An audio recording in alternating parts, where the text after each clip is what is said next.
Hey everybody, welcome back to Author Eki, and I could not start 2025 off better by having Roger Carlyle on this year's first episode, 2025, and talk about his new book, and maybe see what else is going on. But Roger, please introduce yourself to the folks who don't know you. Well, I'm Rodger Carlyle. I'm an author. I've kicked around the industry for a long time. Probably, I think I've got 9 or 10 books out right now. And I live in Anchorage, Alaska, and I tell people I live in Anchorage because it's so close to Alaska.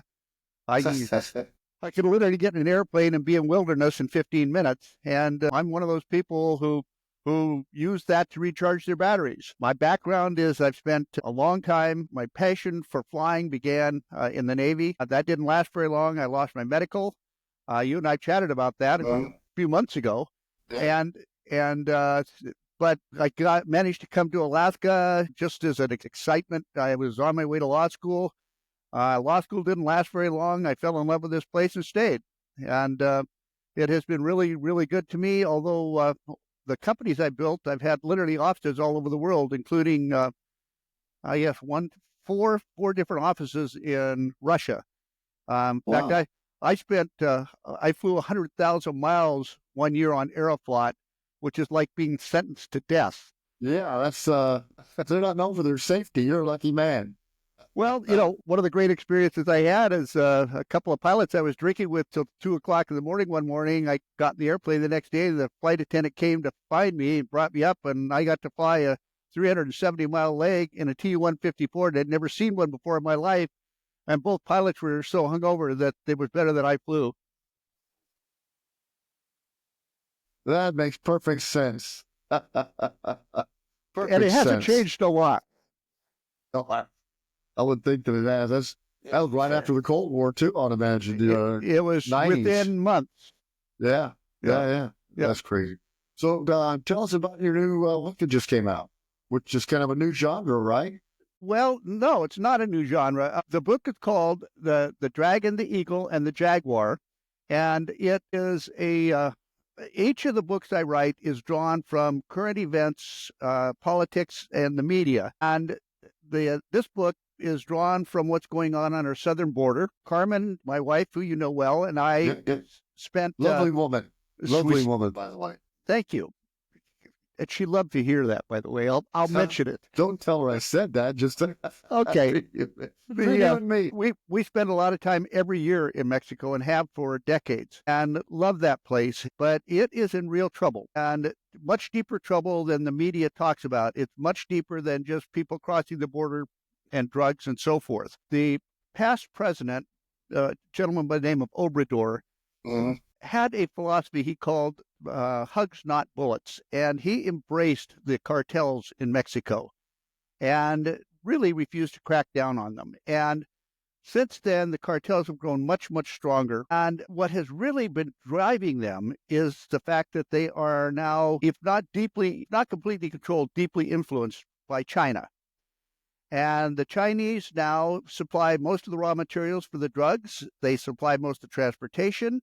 They launder the money for the cartels. They manage the crossing of the border and U.S. Border Patrol and other security services. All that information is provided by the Chinese now. And for all intents and purposes, the cartels have now become a front for China. And that's what this book's about. This book is about a new president. And I wrote the book 2 years ago before the Mexican election. And Okay. the the woman that I brought in as the new president, well, that surprised me because Mexico, in fact, elected a woman president. Less of forethought. Anyhow, she finds herself in a real jam because the way that the Mexican cartels had been managed for so long by her predecessor, she really does not have the ability to control them. And at the same time, the pride of the Mexican people will not allow her to ask the United States for help.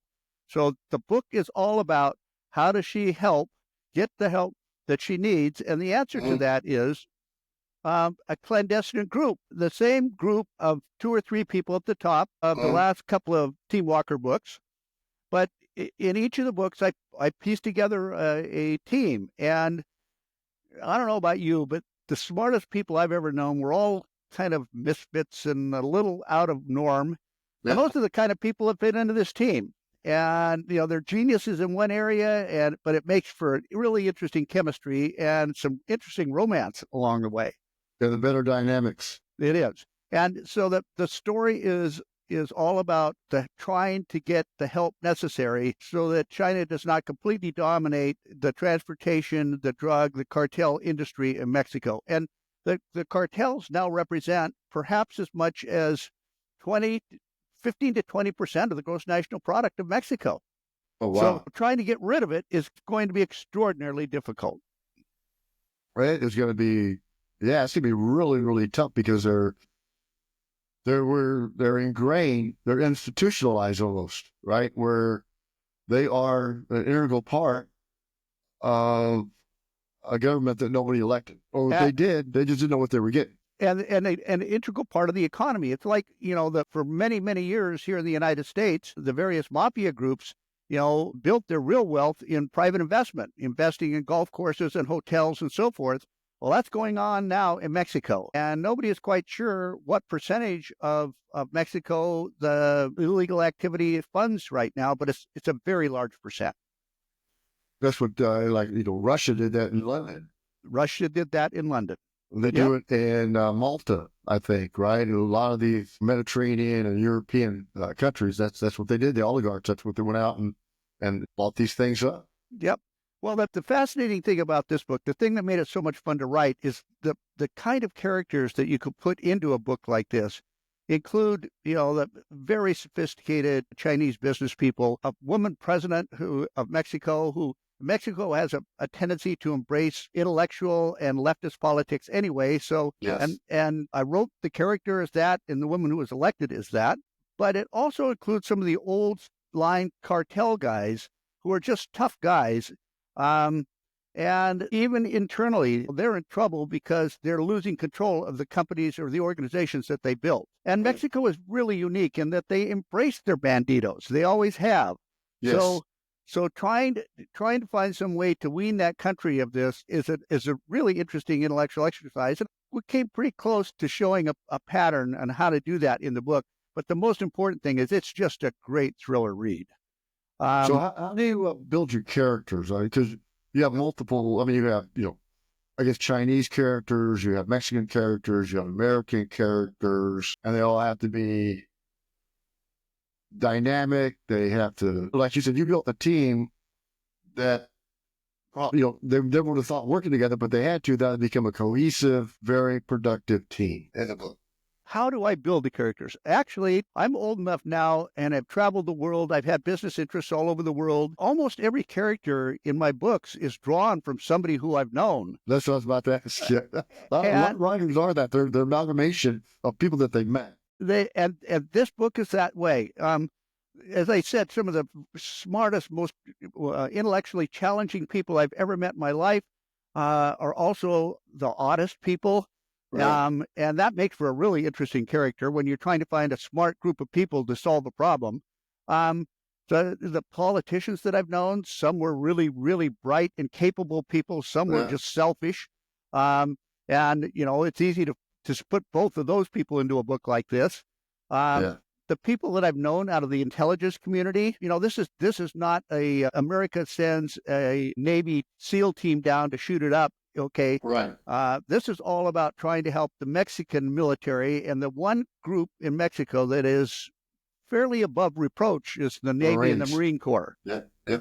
And so this team works closely with the Mexican Marine Corps, and they provide all the firepower, but that doesn't mean that the team isn't threatened continuously and right in the middle of it. But, trying to send American intelligence people into Mexico and then arm them, that is a really tough task for a Mexican president to accept right now. If the word gets out on that, it could be the kiss of death for her presidency.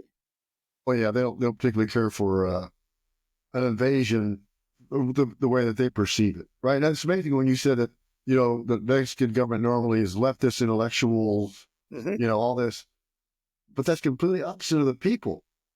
a lot of them are conservative. They're the opposite of the intellectuals. Or well, I've never been to Mexico City. Maybe that's where all the intellectuals and leftists are in Mexico City. Actually, they're all over, Right. but they have the same problem that we have, and that is that a great percentage of the ordinary people don't vote. They just don't go to the That's a polls, problem. and Yeah. it's a problem. But I'm really impressed with President Gloria Sheinbaum. I think she has the potential to perhaps solve one of the real long-term problems in Mexico, and that is bring the landed elite and the common people together. Um, they've been battling since 1865. I mean, they had a revolution going on the same time as our Civil War over the same Right. issue, and it was never resolved. Right. So I'm impressed, and I love the way that she loves to poke at Donald Trump, the way Donald Trump pokes at her. I That was think pretty amusing. That's good. I think that rivalry I is healthy. I think it is too, and I think it could very well be the cover that she needs to work closely with the U.S. But Yeah. the greatest concern that I have at this point as an American is the people crossing the border, and the Chinese now control that. There are 20,000 young men of military age from China that have crossed our southern border in the last 4 years, and that could create a whole lot of trouble for us. Yeah, And I agree. That's just like when Syria was having all their issues, and all of those age or the war fighting age men went to Europe and left their families in Syria. I'm like, to me, as an American, I mean, how could you not fight for your country? Uh, I don't know. I spent 20 years in the army, but then again, like you just said, there are a lot of war fighting age men in America right now, Chinese. Now, who's to say that eventually some of those guys get their citizenship and they join the U.S. Army, right? Then that can become a problem, because what was a problem in the Cold War with Russia is that you would have a tank, four people in it, particularly. Everyone spoke another language, and they did that on purpose because Russians did not want the two people to get together and form like rebellion. And you're going to find that in our military. There are going to be so many different languages that they're not native. That's going to be hard to communicate with your team. one of the things that took me to Russia, part of it was business. I built communication networks for the oil and mining industry all over the world. I had companies that did that. But I also, after the breakup of the Soviet Union, did a lot of political consulting. And one of the things that I found was that a lot of the people really embraced the opportunity to control their own destinies. And I saw some extraordinary people, helped some extraordinary people get into office in Russia. They're all gone now. Some of them have literally disappeared. And so your comment about how the Russians manage the military, they manage their civilian population the same way. That's how Syria managed their civilian population. It eventually got them. I have a hunch that probably, maybe not my lifetime, but it won't be long after that, we will see Russia begin to evolve as a true democracy. But as you know, one of the things that the American public doesn't understand about Russia, and by the way, Russia is fairly deeply involved in the next Team Walker book coming up. Excellent. One of the things that American public doesn't understand is you look at the Russians and you see people who look European. They aren't. If anything, culturally, they're Asian, and face means everything. And if you understand that, you understand Vladimir Putin, who's an old spy who saw this extraordinarily powerful country disintegrate around him, and he has lost faith, and he will do anything he can to get it back. And the only solution to Putin is you're going to have to outweigh him. Yeah. Right. Yeah, he ain't going nowhere. He ain't going nowhere. Mother Nature or something. He is not going anywhere. So yeah, my next novel I'm putting out is about the Western Siberian oil basin. I spent years in the Western Siberian oil basin. And Krim is one of the parts. Yep. Yeah. So I'm doing the last edits on that and everything. So what is this, a series? Are you going to create a series from this? This is the third book in the Team Walker series. The first book, called The Eel and the Angel, is it takes on the intellectual challenges of how the United States and China are competing on a technology basis, with the U.S. having huge advantages in certain areas of technology and the Chinese in others, and how that's going to inevitably lead to a conflict. The question is, how big a conflict? The follow-up book, this one is really close to my heart. My family, when I was growing up, spent years in Iran before the fall of the Shah. And we still have a lot of friends who are Iranian expats. And to this day, they would do anything on earth to get their country back, to get to see the Ayatollah thrown out. Yeah. Well, they now have the tools to do that with artificial intelligence and control of the media and so forth. The premise of the book is what happens if a group of Iranian expats have the money to stir up a war between the United States and Iran. They don't care how much damage is done to Iran. They just want the regime change. Well, that's okay, except a war creates damage on both sides. So the story is about, how to head that off. And so, as I mentioned, each book is taken from something out of current events, out of the affairs, and then a lot of research goes into them. Yes. And this Mexican book, to sit and chat with your everyday Mexicans, they know the Chinese are there. They aren't worried yet. And the way they explain it is, well, in our beginning, the Europeans opposed this government. And the Europeans eventually lost in a war down there between Maximilian and Benito Juarez, but that war didn't settle anything. And the Mexican economy has always been ripe for meddling. That's one of the problems that the Mexican people have with the United States. They look around and see so much of their wealth controlled by Americans. They haven't noticed the new conquistadores in their country. They have not. And so, but the Chinese military, and a number of friends who are officers in the military, and the Chinese government, the Mexican military and the Mexican political elite are becoming very worried.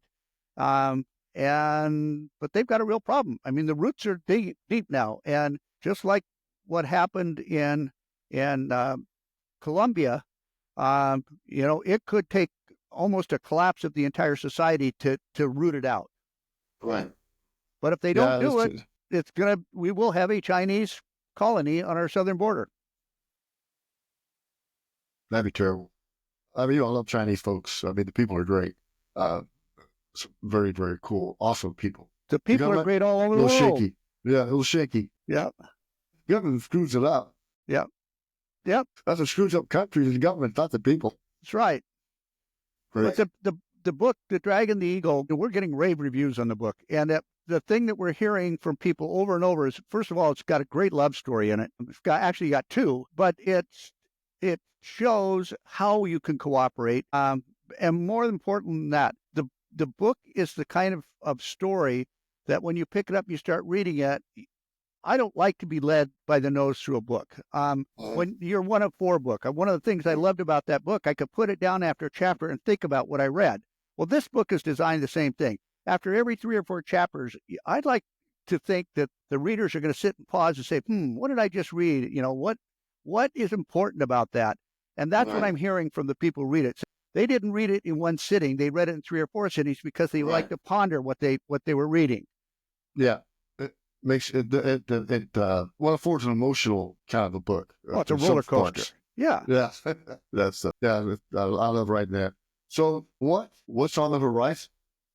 I know you write all the time. Now you write more. I've read one of your historical fiction books of the Mexican War and how it related to the United States and Abraham Lincoln. Yep. That is a great book, folks. That's another series I call it the Grit series. And it starts in 1820 and follows the United States and our involvement in international politics from 1820 to the present. And the 5th book on that will be out in August. We may just publish that as an ebook. It's a really long book, 500 and some pages. Wow. but it follows one family from generation to generation and tells the That's story very cool. of the development of America in that and of all the incredible challenges we have. The book that's coming out is called The Robber Barons, and it was really focused on Alaska, my home, and about how right after the United States bought the territory, the robber barons stepped in and began seizing all the value, everything of value and wealth in Alaska, and it took 100 years to get them out of here. George Follies. It's absolutely, but the Team Walker books are really, they're the ones that the majority of people follow, and I think there's a thriller genre that this fits into, but these aren't Jack Ryan or Reacher books. The whole idea of the single hero who rides in on a white horse and saves the day. I've been in a lot of jams in my life. I've yet to have that happen. Yeah, What I'm normally a team happens? guy.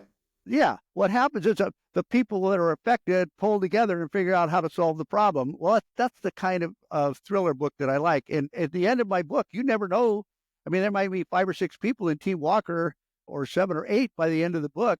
You never know who the hero's going to be that pulls the fat out of the fire. And I like that. I don't want my readers to know who the real hero in the story is going to be until the last 10 pages. Yeah, Because I'm cheering for all of them. Yep. Yeah, exactly. Now, when you write, do you find it difficult to kill off characters if you're like someone attached to them in your writing? No. There are 3 or 4 characters that I have to have for consistency in the Team Walker books because of the team concept. But like in my historical fiction, I mean, I just need a next generation. So they have to live long enough to mate. Yeah. As long as it's appropriate. And after that, they're expendable in the books. Even in the Walker books, there are people who, first, one other thing about my books, I like people to understand why the bad guys are bad guys. I mean, I love C.J. Box. He's I consider him a friend. I love his work, but the bad people in his books are so bad, and I have yet to understand in any of his books why they are just the pure evil. I've met a lot of people who I consider opponents and maybe even enemies in my life, but almost all of them had a reason for it. One man's freedom fighter is another man's terrorist. So, and that's one of the things that makes it so difficult to fight a war in this era is each side truly believes they're fighting for right. Yes. And we haven't won a war since World War II. What we do is we fight to a standstill and nothing ever gets solved. Right. Well, it's back to square one. Back to square one. Well, in my books, okay, I'm dealing with small problems. I like to solve the problem. So somewhere along the line, some of the bad guys are going to bite the dust. Yeah. That's, we're living through the history that was created after World War One. Geopolitical boundaries. Yep.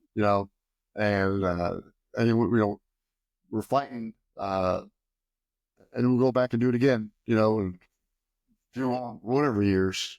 But yeah, it's crazy. All this stuff comes back around. Well, and it's one of the real concerns I have about the Middle East. My family spent a lot of time there. I mean, I was a kid. I remember in college vacationing in Beirut, Lebanon. It was just an extraordinary place for a kid to go. Parents of the Mediterranean. Oh, it was absolutely beautiful, filled full of beautiful women, great bars, great beaches. Obviously they don't have that reputation anymore. The Israelis seem to have have figured out that until you eventually solve the problem, okay, the problem's going to keep coming back. And even with that, I don't know that they're going to solve this problem. I don't know that politically they can solve the problem. I talked to a lady today from Lebanon, and they're very optimistic about the new president, a single flag waving in Lebanon, right? They're very optimistic about that. Who knows what happens in Syria right now? What does that turn into? Does that turn into a caliphate? Is it secular like Turkey used to be? Which is moving away from that from Erdogan. He's moving it more in the, he's more of an Islamist. Also, yeah, he's an Islamist. Yeah, definitely. That's kind of crazy to say the least. So what do you do? I know you go to Mexico. It's all pictures, beautiful pictures, by the way. So what you got in Alaska? Well, I'm an avid outdoors person. So I probably spend 15 or walk 15 miles a week in the mountains up behind my house. I live in the hills up above Anchorage.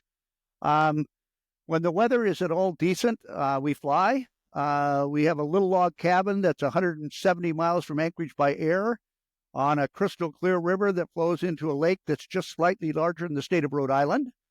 Wow. And we go down there and we fly fish for rainbows and sockeye salmon and hunt and do a lot of hiking. We spend lots of time around bears. In fact, anybody who has an opportunity to take a look at my website, RodgerCarlyle.com, I've got some stories up there from last month. I host a hunt for 6 guys at my cabin every year. It's a moose hunt. Average age temp this year was between 20 and 70, the age gap of the people. We closed up. One of the pictures I have is one of the guys brought his 20-year-old son. He wanted to see where I write. I write on a screen porch in a log cabin. Thank you, Starlink, for allowing me to have access to the World Wide Web out of a log cabin in the middle of nowhere. Right. Elon Musk, thank you. I used to have to fly back and forth when I'd hit a stumbling block. Now, wow, they get costly. It's a lot of fuel. But I got a great picture of a bear walking up while he was sitting in the spot where I read, drinking a beer. 20-year-old drinking beer. It was with his 6 adults. My son's half German. I'm good. You'll get it. And then the next picture is we closed up the cabin for the year because there was a snowstorm coming in. And the next picture is taken by a friend of ours who just happened to go fly over there in a helicopter doing some survey work and landed and found that a bear had been tearing up cabins in the area. And he's got pictures of my cabin where a bear tore the entire back wall out and just trashed the entire inside of the cabin. All those pictures are on my website. So there's plywood over it now. So next summer, I know what I'm going to be doing all summer. I'm going to be riding on the front porch and working on the inside of the cabin because it is trashed. Cabin is torn to shreds, literally walls torn out. That's terrible. That's when you bring those 7 people up and have them help you build it. You have an old-fashioned barn raising. Well, there will be that, and there will be 7 loaded rifles. And yes, because the problem is once a bear gets into a cabin and finds food, and in Alaska, it used to be a law. It's not anymore, but I still abide by it. I always left access to the cabin and 6 months of food inside the cabin for somebody who might crash in an airplane or get lost so that they would have a place to survive. Well, all of the people in the area, there are 14 cabins in an area. I don't know. How would I describe the size of this? It's the size of most counties, this area. But a bear got into all of them and trashed them, and nobody got him. So he'll be back this spring looking for food. Yeah. He knows where to go. The only solution to that is the elimination of the bear. And I just hope I'm lucky. I just hope I'm lucky enough to be the one to pull the trigger. Is what it is. Yeah. At least not want not. Excellent. So where can everybody get a hold of you, Rodger? Well, where can everybody get your book? The best first start at my website, Rodger, RODGERCARLYLE.com. And it has links in it to Amazon and Barnes and Noble and the other people who carry the book.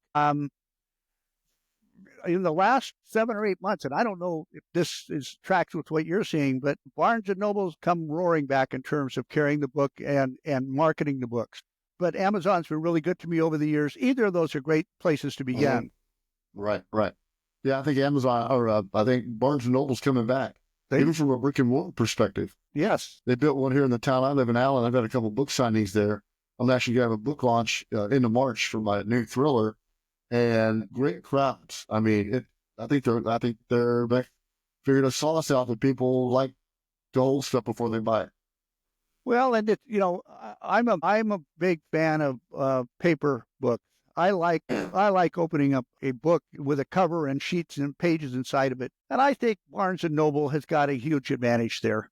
Yeah, I agree 100%. Well, again, what's the title of the book? The title of the book, again. Let's see it. Is the Dragon, the Eagle, and the Jaguar. And like all of my Team Walker books, when you pick up the book, you will look and there are hidden in the background flags. And in every one of my books, there are flags of every country that's involved. And since they're all international, some books will have 4 and 5. Now, the quiz is, can everybody name them without going on the internet? They can after they read the books. Exactly. Yeah. Excellent. Excellent. Well, it has been a pleasure talking to you again. We met in, what was that? Nashville. Yes. Last about time. So that was great. I tell you what, said hello. Sorry for the mix up this morning. That's good. But great, folks. Go out and get this book and any of his books. They're very, very good. So check them out. Rodger's great, and stay warm. Thank you. And go have a toddy. Yeah, that's a little early.